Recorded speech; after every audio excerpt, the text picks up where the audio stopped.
Eu não preciso escolher entre apoiar uma ditadura ou apoiar uma invasão militar. Essa escolha ela é falsa, gente. E é possível e é necessário a gente condenar as duas.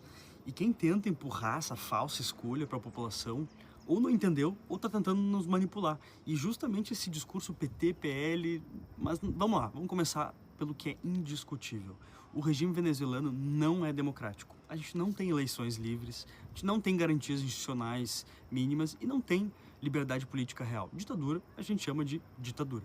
Negar isso é fechar os olhos para o sofrimento do povo venezuelano, que inclusive vem para o Brasil tentar uma vida melhor. Mas reconhecer isso não autoriza o erro do outro, que também é igualmente grave. Uma intervenção militar americana, feita sem respaldo do direito internacional, sem mediação política, sem decisão coletiva. Dois erros não viram um acerto. O direito internacional existe para conter os poderosos. Ele existe para impedir que países com mais armas, mais dinheiro e mais influência decidam sozinhos quem governa quem cai, quem sobe e quem paga o preço depois. Porque quando a força vira o critério, a democracia deixa de ser valor e aí vira uma desculpa. E é aqui que a gente precisa parar com a hipocrisia. Se os Estados Unidos fossem realmente contra ditaduras, não seriam aliados históricos da Arábia Saudita, dos Emirados Árabes, do Catar e tantos outros regimes autoritários que são convenientes para eles. Ditadura nunca foi o problema foi sempre interesse. E o exemplo mais escancarado disso aconteceu há pouco tempo atrás. Os Estados Unidos mesmo, eles libertaram o ex-presidente de Honduras, que foi condenado a 45 anos de prisão por tráfico de drogas. E ele estava lá preso em território norte-americano e agora foi colocado em liberdade por uma decisão política do próprio Trump. Então a gente não pode vir com esse discurso moralista de que a intervenção na Venezuela é uma cruzada contra o narcotráfico, em defesa dos direitos humanos, pela democracia. Isso é uma narrativa, não é um princípio. E não existe coincidência nesse debate. A Venezuela, ela possui nada mais, nada menos que as maiores reservas de petróleo do mundo. Não é uma das maiores, é a maior. Toda vez que um país da América Latina tenta controlar os próprios recursos estratégicos, a história se repete. Surge o discurso da libertação, depois vem a instabilidade, depois o caos e, por fim, a dependência. Foi assim no Iraque, foi assim na Líbia, foi assim no Afeganistão, foi assim em vários outros exemplos. Mudam os slogans, mas o interesse permanece o mesmo. E quem acha que isso não diz respeito ao Brasil, também está muito enganado. Porque, eu vou dizer, o Brasil não é só tratado hoje como a Venezuela, porque já entregou boa parte dos recursos. Mas isso não significa soberania, significa submissão silenciosa. O Brasil nunca teve, de fato, um projeto consistente de soberania nacional, salvo lá no tempo do Vargas. E o Congresso Nacional ele deixa isso muito claro. Lei após lei, muitas vezes votadas da madrugada, vai se abrindo caminho para facilitar a entrega dos nossos recursos naturais, sejam eles petróleo, sejam eles terras raras, sem nenhum debate público, sem nenhuma participação popular.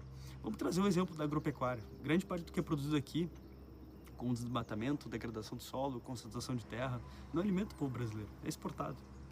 Vamos olhar para os minérios, eles são extraídos, destroem cidades inteiras, rios, povos, Mariana está aí para comprovar, e o petróleo segue o mesmo caminho.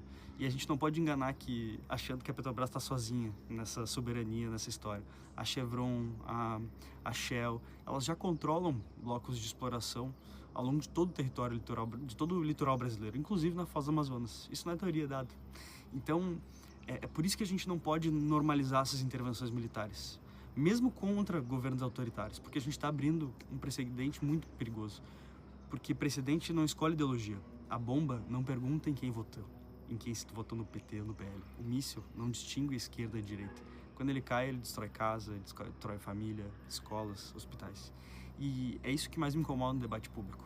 De um lado, gente comemorando o bombardeio como se fosse libertação. Do outro, a gente critica a intervenção, mas não tem coragem de chamar a ditadura pelo nome, que é uma ditadura. Então isso empobrece muito o debate, volta o discurso da polarização e principalmente desrespeita o povo venezuelano. Autoritarismo a gente não combate com arbitrariedade. Violência a gente não consegue corrigir com mais violência. A democracia não nasce de um tanque, a liberdade não brota de um míssil. E o caminho responsável é mais difícil, mas é o único legítimo. É pressão internacional, política diplomática, mediação multilateral, fortalecimento das instituições, apoio real a processos eleitorais livres, respeito absoluto à soberania dos povos, sem tutela, sem salvador armado, sem império disfarçado de moralidade. Eu não tenho nenhuma solidariedade com o ditador, nenhuma. Eles matam gente o tempo inteiro, mas também não tenho nenhuma ilusão com essas aventuras militares vendidas como a virtude americana. A minha solidariedade é com o povo venezuelano, com os trabalhadores, com os estudantes, com as famílias, com quem sempre paga a conta quando esses extremos eles disputam o poder. E é também com o povo brasileiro, porque cada vez que a força é normalizada lá fora, ela se aproxima aqui dentro. E a América Latina, ela precisa de democracia, de soberania, de cooperação e instituições fortes. Não de guerra, não de tutela, não de falsas escolhas.